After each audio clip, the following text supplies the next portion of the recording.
This question comes from David Rolfe, who is with Wedgwood Partners and has been, the company has been shareholders in Berkshire since 1989. The stock is currently the largest holding in their stocks, 18 stocks. He asks this question. Over the past 2 years, you have listed the individual fund-to-funds performance from Protege Partners. When will you start showing the annual performance on $25 billion that Ted and Todd manage? Can you state if either Ted or Todd has beaten the S&P 500 index over the last 5 years? Yeah. Both. We'll probably never report their individual performance.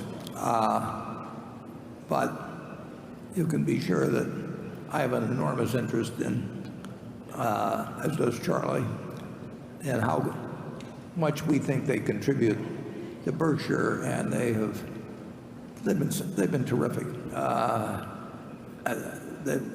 They not only have the intellect and the record, but they are exceptional human beings. And Todd has done a tremendous amount of work, for example, on the medical project, and Ted is. I've given him several things, and he's done them better than I can do them. So the record since inception, and I'm measuring it, Ted came later than Todd, a year or so later. But the record since inception is almost identical,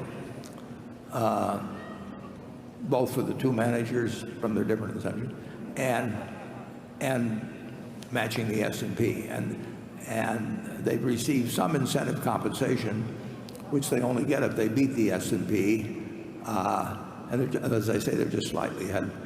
That really hasn't, it's been better than I've done, so naturally I can't criticize it. They were two very, very, very good choices. Charlie?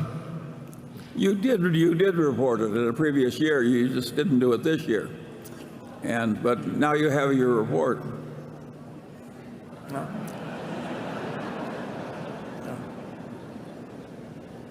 Well, I would. The problem that all of us has is size. It's harder to run even $12 or $13 billion, frankly, than it is to run $1 billion. And if you're running $1 million or something of the sort, it's a whole different game. You'd agree with that, wouldn't you, Charlie? Of course. Yeah. Okay. Just like any good lawyer, you never ask them a question unless you think you know the answer they're going to give.